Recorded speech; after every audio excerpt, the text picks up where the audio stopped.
I am now live. Hello everyone. Glad you can join me here again today. It is a beautiful day here. It was a little bit cold, but a little bit of cold never hurt anyone. The seasons are starting to change, so if I sound a little bit different, it's because I'm a little under the weather, a little sick, and that happens every year when the seasons start to change, and it's just one of those things that happens. But I have a very interesting topic for everyone here today, so I'm glad you can join me. Get on in here, everyone, because you're going to like this one. At least I hope so. But before I get started, I wanted to give some feedback on the last few videos that I've done, and the YouTube crowd has been absolutely fantastic. And so if you're watching this on YouTube, I appreciate the heck out of you and all of your nice comments. It's been fantastic. And the Periscope viewers are fine too, very fine people. But I wanted to talk about HBCU. So I got some feedback saying that HBCU was a very common term in the Black and African American communities, and someone mentioned that 99.9% of people knew exactly what he was talking about. So I have no way to verify that. I don't know if that's the case, but I will assume that it's true because I have no way to know otherwise.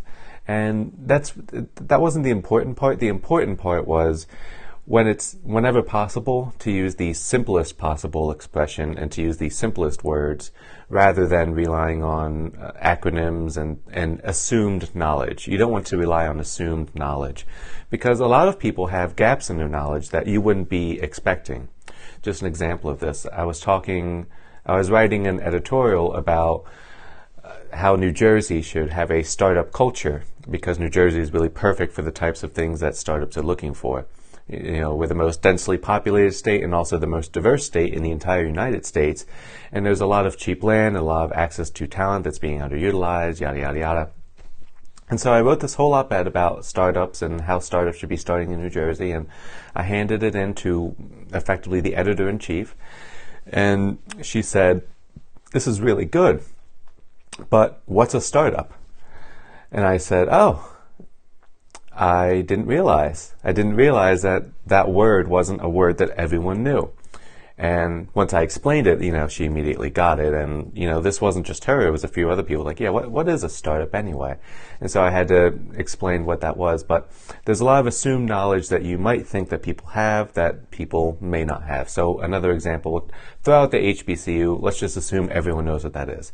But another example might be the contractors versus being employed by an employer, being a regular employee, and the differences between that. So, the fine viewers of my YouTubes and Periscopes probably know that there are differences between being an employee and being a contractor, but that's not something that everyone, that's a piece of assumed knowledge. And whenever possible, it's good to try and explain what those differences are and why contractors don't get health care versus employees and, just sort of the differences there, instead of assuming that people know what that difference is. But I wanted to talk today about entrepreneurs versus politicians. And before I do, I also want to tease that I think I have Yang's nickname. So people are talking about what is Trump going to nickname Andrew Yang. And I think I've come up with something. Yang's thought was going to be something like Comrade Yang. And that's, it's okay. But I don't think it's going to be the direction that Trump goes in because Trump likes to pick nicknames that have visual confirmation bias. So visually, you can see it. And so I think I have what Trump might try and go for. And we'll see if you agree. And also, one quick other thing before I get into entrepreneurs and politicians. I promise I'm getting to it. But people are talking about the VAT tax and will that increase prices? And I've seen a lot of bad thinking in regards to the VAT tax. So the common argument is the VAT tax will increase prices due to inflation. And the counter to that has been just because everyone has $1,000 a month doesn't mean people are going to be getting away with raising their prices, say from a $5 burger to a $10 burger. So just because more people have more money and more purchasing power that, that's going to raise people to, increase their prices, but only one person has to keep their prices the same and undercut everyone else. And that's all fantastic, but that's not, at least to me, that's not really where the price increase is going to come from. It's not going to be from business owners saying, well, people have more money, let's raise prices. The price increase is going to come from factoring in the cost of the VAT tax. So the VAT tax is a value-added tax, and if businesses want to increase and keep the same level of profits that they have had or the same trajectory, then that VAT tax increase is, at least in theory, is going to be passed along to consumers. So at a VAT tax of 10%, one would assume that your prices would roughly increase about 10%. At least I would expect that. And that's where the price increase is going to come from. It's going to be coming from the VAT tax, causing the transmissions of the goods and services between businesses to have their margins are going to be lower, so they're going to raise their prices to compensate the added expense of the VAT tax. So it's not that more people have more money, it's that the cost of doing business has raised slightly. So that's just that's just something to keep in mind about the VAT tax and inflation and prices rising. And if you disagree with anything, tell me in the comments and we'll talk about it. Anyway, so entrepreneurs versus politicians.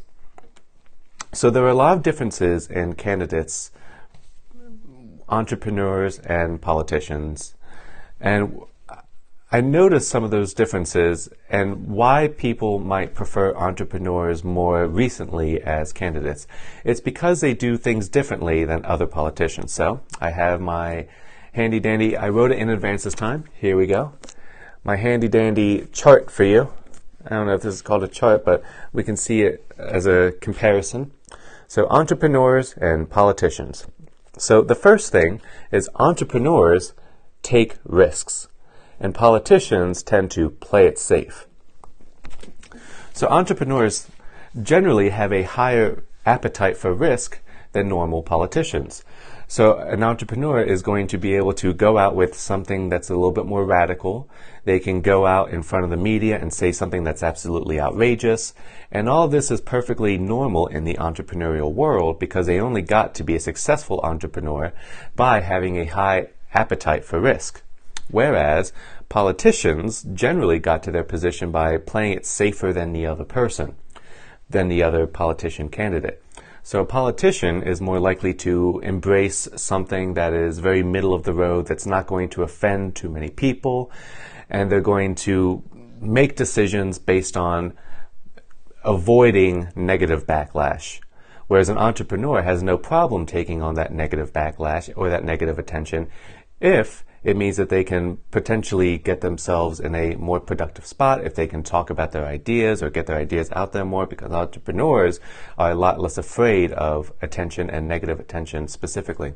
And they can do things that other politicians just won't, just because of that appetite for risk. And part of that appetite for risk has to go with entrepreneurs targeting early adopters, whereas politicians target the majority. So entrepreneurs like to target the early adopters, and what is attractive to an early adopter? So when I talk about an early adopter, you probably have this idea in your mind of someone with a beard like mine, with glasses, that reads a bunch of TechCrunch articles, and they're always on the cutting edge, and they're always, they're always willing to debate Apple versus Android phones, etc., etc. But an early adopter, at least in the political context, is someone that isn't afraid of a candidate who has big ideas, or ideas that you're not entirely sure if it's even possible. And that has to do with taking risks and having an appetite for risks. Early adopters are the people who are attracted to candidates who have big and bold ideas, even if they're not entirely sure that there's a reasonable or legitimate path forward. And the early adopters are normally the most supercharged of your, we'll call it your fan base, fan base, that's a fine word. And the early adopters, as we talked about in the last video, are the ones that take your ideas to mass market in almost every context. So if you can get the early adopters on board, They're the ones who are going to provide the energy, the funding, and the resources to take your ideas into the mainstream, and your early adopters are sort of your proof of concept. Whereas politicians target the majority of people. And when you target the majority of people, you're playing it a lot safer. So here's a fun experiment. If you go to Kamala Harris, Cory Booker, Tulsi Gabbard, Elizabeth Warren, if you go to their Twitter pages, they all kind of look and feel the same. They all kind of, they're talking about problems that, are important, but they're not saying anything new. They're not saying anything too interesting. Whereas if you go to Donald Trump's Twitter or you go to Andrew Yang's Twitter, almost assuredly within the first 5 tweets, there's going to be something that's completely wild and completely out there. And you're going to think, especially in the case of some Trump tweets, you're going to think this guy's off his rocker talking about this on Twitter. And you can very much tell that it's the candidate themselves that's in charge of the Twitter. Whereas for the other accounts, for the more seasoned politicians, you get the sense that it's not them on Twitter. It's it's the campaign social media person who's posting stuff that they know they're not going to get in trouble for posting. So let's post something about we're running against Trump, so let's post something about how we like immigrants, right? Everyone, we're not going to get in trouble for that. So immigrants are a source of strength in our country. Perfectly safe comment. But no one's really going to pay attention to it. It's just not that interesting. It doesn't hold our interest.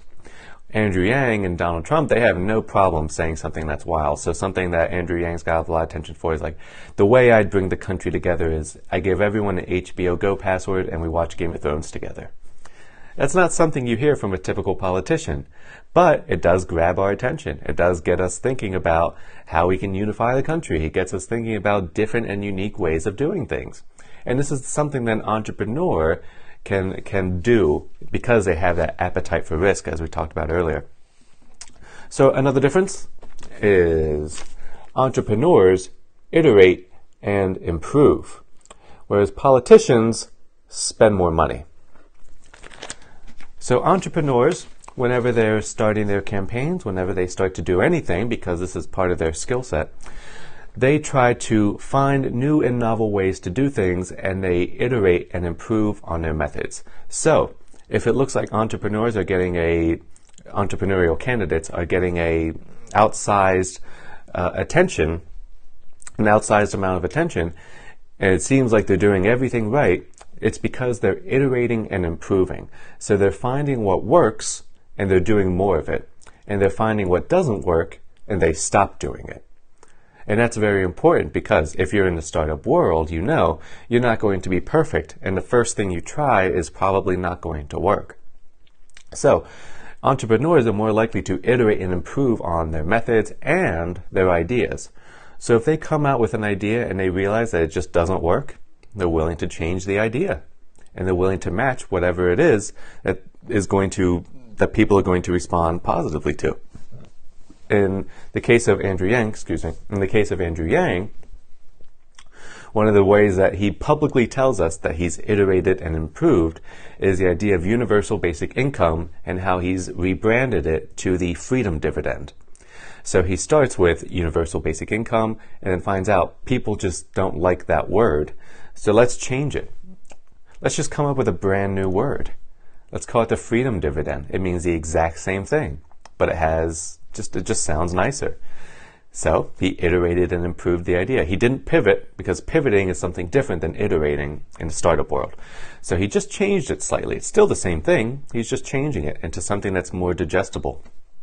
Whereas politicians just spend more money. So politicians are deathly afraid of being labeled a flip-flopper or being labeled someone who's wishy-washy. So politicians generally don't like to ever change their ideas publicly, and when they do change their ideas, they try to convince you that they really haven't. But entrepreneurs aren't afraid of changing their ideas. Not at all. Donald Trump did this with abortion when during I believe it was a town hall, one of whoever was talking asked him, would you penalize the women who have abortions if abortion becomes illegal. And he said, well, it's illegal, so you would have to punish them if they do it, right? And then he got a bunch of negative backlash, and then he walked it back and said, no, we're not going to do that. We're just going to punish the doctors instead. So he iterated and improved on the idea based on the reaction that he got. Politicians are very bad at iterating and improving. It's just not something that they're natural at. What they like to do is spend more money, especially in campaigns. So all the money that comes in, they like to spend that, and they have no problems doing that. And they'll spend it on ways like that. And from from my experience in campaigns, I'm not entirely sure that the methods that campaigns are using are entirely effective. So campaigns will do a lot of canvassing, they'll do a lot of phone banking, they'll do a lot of TV ads, and I'm not sure if these methods really work anymore. At least their efficacy or their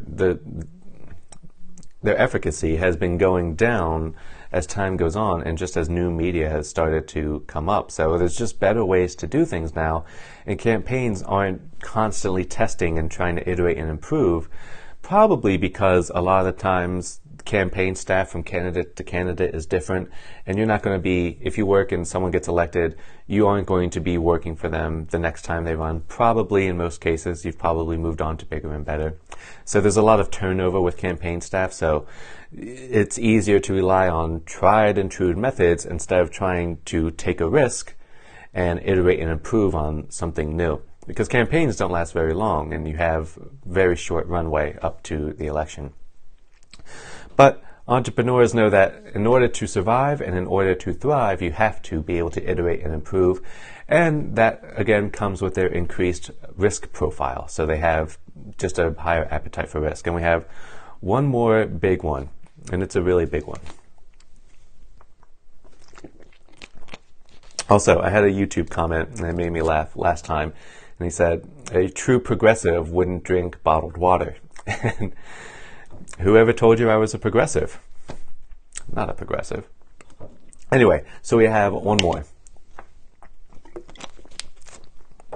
But to make that person feel better, just assume that I have a good reason for drinking bottled water. I won't tell you what it is. It's not important, but assume that I have a good reason. And it's not something I want to share publicly. But entrepreneurs and politicians. Entrepreneurs shape public opinion. Politicians react to public opinion. And here you can see where I spelled something wrong. So I iterated and improved on my sentence.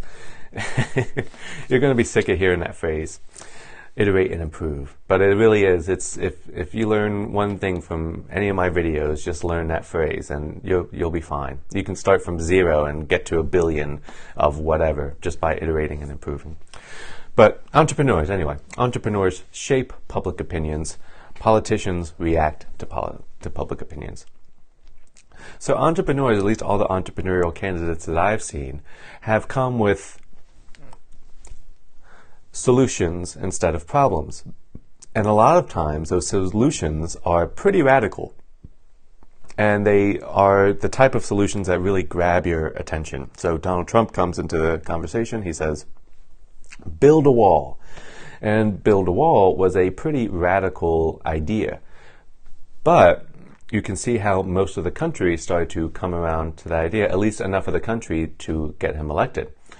And if you remember before Donald Trump, the idea and the attitudes, at least in the Democrat and a good amount of the Republican Party, was towards amnesty. And that's where, Marco Rubio and Paul Ryan and a whole bunch of other people were drafting bills and how can we get amnesty done, because this is probably something we need to do. Whereas Trump takes it the complete opposite way and says, no, build a wall. That's what it's all about. And he starts to bring the public around to his opinion. Andrew Yang. No one, but what I mean by this is no one had even suggested building a wall before Trump did. At least no one, it wasn't in our collective national consciousness. No one was thinking about it. Andrew Yang, similarly, says universal basic income. Let's give everyone $1,000 a month. I had never even thought of that. I had never thought of giving everyone in the country $1,000 a month. And most people haven't either. And the people who have were kind of in the fringe of academia, or very, very far ahead of the curve. Maybe they're in the tech world, or they've seen firsthand how automation, robots, and AI are going to be causing massive unemployment, and so they've come up with this idea of universal basic income as a way to stave off the worst effects of that. And if you've seen my previous Periscope videos, it's not on YouTube, but my previous Periscope videos, I've talked about the future with the future with universal basic income and the future without it, just sort of what that would potentially look like. But it wasn't I wouldn't even put it in the early adopter category. This was like the early adopter category. This was in the visionary stage. So the people who were talking about universal basic income were more visionaries than early adopters. So they were imagining a better future and what that looks like and what we can do to stave off the worst effects of what's coming with AI and automation. But entrepreneurs are willing to take things from the visionary stage and bring it to the early adopters. And they know the early adopters will do the rest and take it to the mainstream, and then they can run wild. But politicians just react to public opinions more often than not. So once there's a public outcry, politicians will just say, they'll hop on that train, they'll say, okay, this is something people care about, so let's do whatever people keep yelling about, essentially. And so politicians are always, at least almost always, behind the curve. They're never ahead of the curve, they're always behind the curve. So early adopters, bam, mass media and the majority, bam, they get the idea. And then the politicians come in. So they're the late bloomers, they're the late majority. They come in with, after it's already been accepted by most people, then the politicians come along. And some of the smarter politicians are a little bit earlier in that curve, but they aren't in the early adopter stage because they don't have the same risk profile.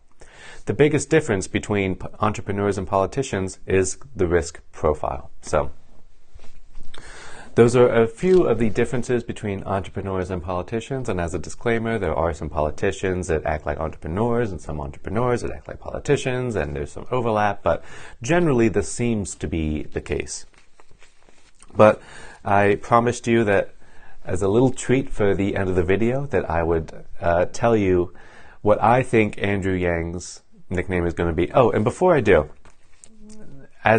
just to test this idea, that politicians react to public opinions, expect, and I'm going to predict, because I like to make easy predictions because it makes me look smarter than I really am. So this is an easy prediction. But you're going to see at least a few more Democratic nominee candidates start to embrace universal basic income. And I know a lot of you are saying, like, yeah, obviously, that's a gimme. And it is a gimme because politicians are going to start to come around on this idea of universal basic income just to try and capture some of that thunder from the Andrew Yang campaign. And that'll be happening probably the summer, maybe after, but it's going to be happening after a few debates for sure. Yeah, probably sooner rather than later. And then we'll all have Andrew Yang to thank for that. But just expect that politicians are going to start to come around to this idea sooner rather than later. It might take a little while. It's not going to take longer than 2 years. 2 years, it's going to be pretty standard. Just like how Bernie came in 2016 and he had radical ideas and now his ideas are more mainstream. But anyway, the nickname for Andrew Yang that Trump might use. I'm going to predict it. Now, I'm probably going to be wrong on this one because, it's just too hard to predict what he's going to come up with because he comes up with just brilliant nicknames for people. But if I'm Donald Trump, the nickname that I come up with for Andrew Yang would be, are you ready? Mr. Robot. I think Mr. Robot, or something along the lines of robot, is going to be what he goes with. And, I would go into why Trump does the nicknames that he does and, sort of the technique behind that, but we're already at, 24 minutes, so I won't. But Mr. Robot is sort of more of Trump's speed because there's a big, there's a big visual aspect to it.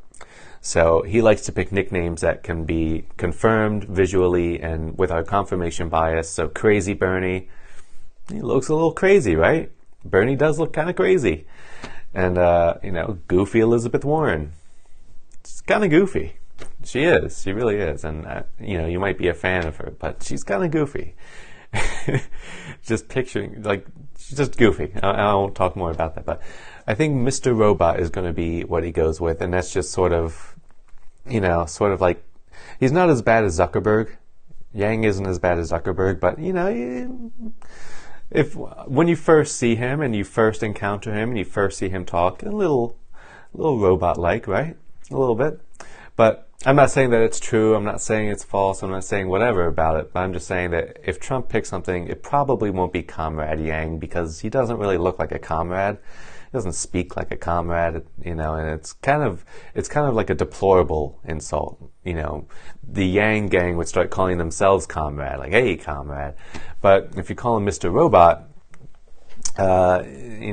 it's kind of funny, and it kind of plays to our visual confirmation bias. And, he has some mannerisms that are robotic. If you watch the Breakfast Club interview, Charlemagne kept saying, like, are you a robot? And, I would guess it's going to be something along those lines. And maybe I should have made the prediction at the beginning, because I feel like it's going to be something along those lines, but we'll see. We'll see. I'm making a lot of predictions, and we'll see when the first few start to come true. Now, the first one that I made that was, again, a gimme, was Andrew Yang's going to be on the debate stage. That was one of the first predictions I ever made in my episode YouTube Periscope series. So that's going to be happening, probably within the next 2 weeks to a month. That's going to be happening soon. So I'll have at least one right prediction on the board. But anyway, we went longer than I thought we would, but I hope you enjoyed it. And again, very happy that you all were here to watch me, and I appreciate you, watcher. That's right, you, the person who's watching, you right there. I appreciate the heck out of you. All right, I will see you guys later. Bye-bye, and until next time.